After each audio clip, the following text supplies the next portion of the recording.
At a certain initial concentration, at a certain, आगे बोलो क्या है बेटा, initial concentration, half life is that is 50 minutes, half life is 15 minutes. हमारे पास एक certain initial concentration पे half life है 50 minutes. Now case when the same reaction is carried out again by when again same reaction is carried out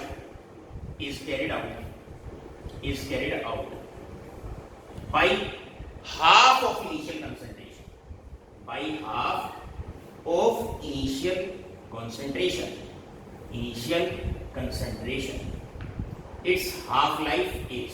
its new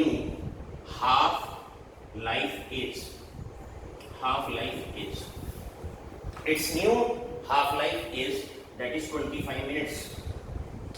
Calculate order निकालना है. Question read करते हैं, समझने का प्रयास करते हैं. भाई सीधी सी बात है, at a certain initial concentration half life is 50 minutes. मान लो स्टार्टिंग में इनिशियल कॉन्सेंट्रेशन है ए, सर्टेन इनिशियल कॉन्सेंट्रेशन मान लो ए है. उस वक्त इन्होंने बताया हाफ लाइफ है 50 मिनट्स. हाफ लाइफ कितना है? 50 मिनट्स.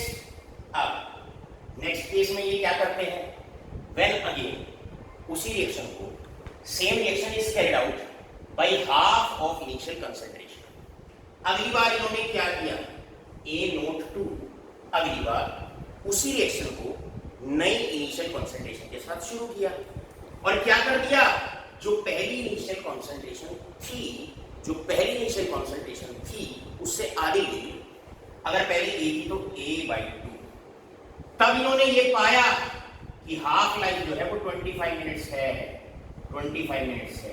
यहां पर कितने मिनट्स है? 50 मिनट्स. बस अब वो कहते हैं n बताइए. यहां पर ए रख देंगे, यहां पर ए रख देंगे, ऑलराइट.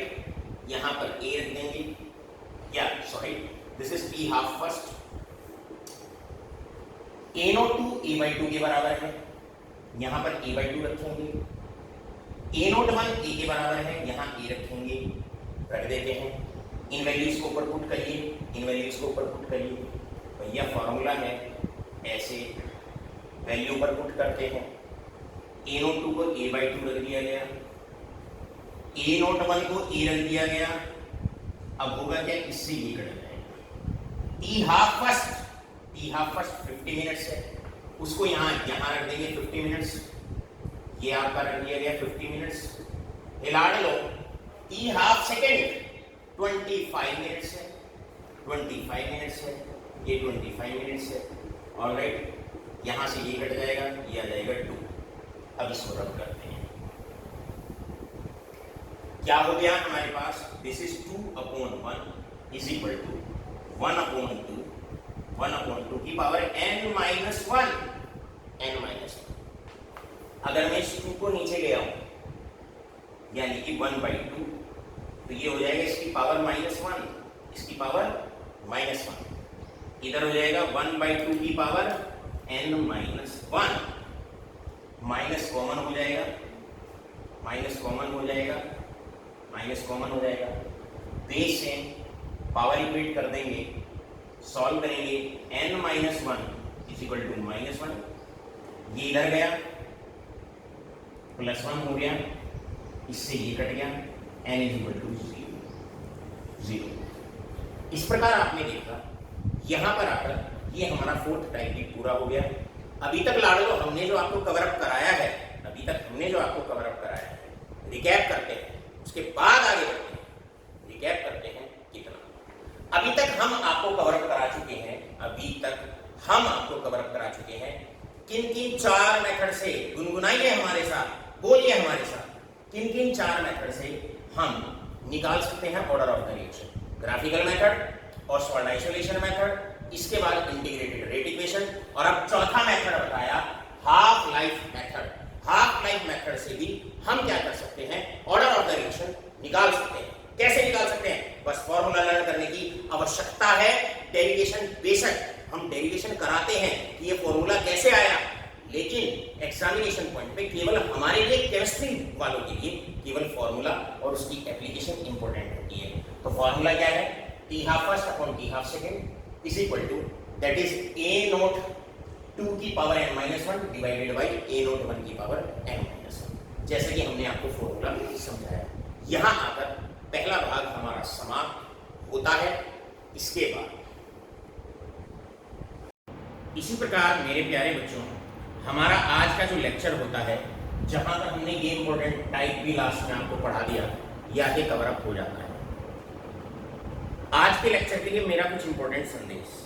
पहला, आज का जो हमारा लेक्चर था ये सीबीएसई के लिए बहुत ज्यादा इंपॉर्टेंट तो नहीं होता, लेकिन आज के लेक्चर में 2 क्वेश्चन सीबीएसई बोर्ड के लिए बहुत इंपॉर्टेंट होते हैं।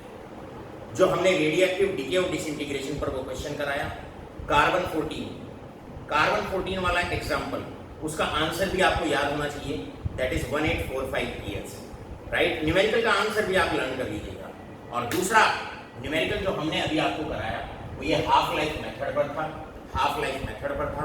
ये भी आपको बहुत अच्छे से कवर अप होना चाहिए। मैं फिर एक बार इस इंपॉर्टेंट पार्ट का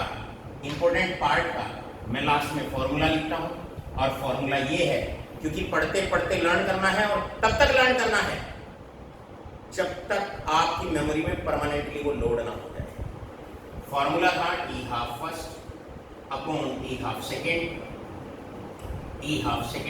and this is equal to A naught second upon A naught one whole raise to the power n-1। n order है। जब इनिशियल कॉन्सेंट्रेशन 1 के साथ रिएक्शन को शुरू करते हैं उस वक्त उसकी हाफ लाइफ ये है।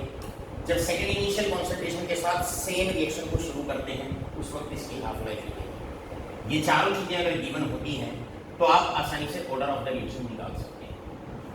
मेरे प्यारे बच्चों, इसी प्रकार आज का लेक्चर हमारा यही समाप्त होता है।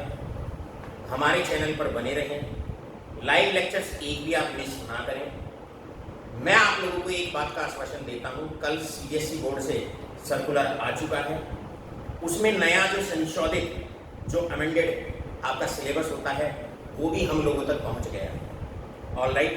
लेकिन उसमें बहुत सारे टॉपिक्स इस बार लगभग 15 से 20% सिलेबस आपका कट हो गया है। लेकिन मैं अपने बच्चों को आश्वस्त करता हूं कि हम लाइव लेक्चर से ही वो पार्ट तो हम नहीं पढ़ाएंगे जो पार्ट सीबीएसई और एमसीक्यूज दोनों में ही नहीं है, आईआईटी और नीट में नहीं है। लेकिन अगर कोई पार्ट मान लो सीबीएसई 12th में नहीं है और जेईई मेंस में से अभी नहीं कटा है, या नीट जो सिलेबस होता है एग्जामिनेशंस के लिए, अगर उसमें से भी वो सिलेबस नहीं कटा है तो हम वो सिलेबस भी आपको कराने वाले हैं। क्योंकि मैं आपको तैयारी ना कि केवल सीबीएसई बोर्ड की कराऊंगा, आपको हम तैयारी यहाँ से नीट और जेईई की भी कराएंगे। तो कुछ बच्चे अपने माइंड में बिना मतलब का कंफ्यूजन बिल्कुल ना डालें कि सर ये तो सीबीएसई 12 के सिलेबस में नहीं है। देखो ये बच्चों, हमें पता है क्या सीबीएसई 12 के सिलेबस में है या नहीं है, लेकिन अगर वो हम बोर्ड पर पढ़ा रहे हैं तो समझ जाइएगा इसका मतलब वो सीबीएसई 12 के लिए नहीं, वो आईआईटी जेईई और नीट एग्जामिनेशंस के लिए इंपॉर्टेंट है। आज की बात मैं यहीं समाप्त करता हूं और बने रहिए, एंजॉय करते रहिए, देखते रहिए हमारा चैनल, हमारे साथ बने रहिए। Thank you. आपका दिन शुभ हो।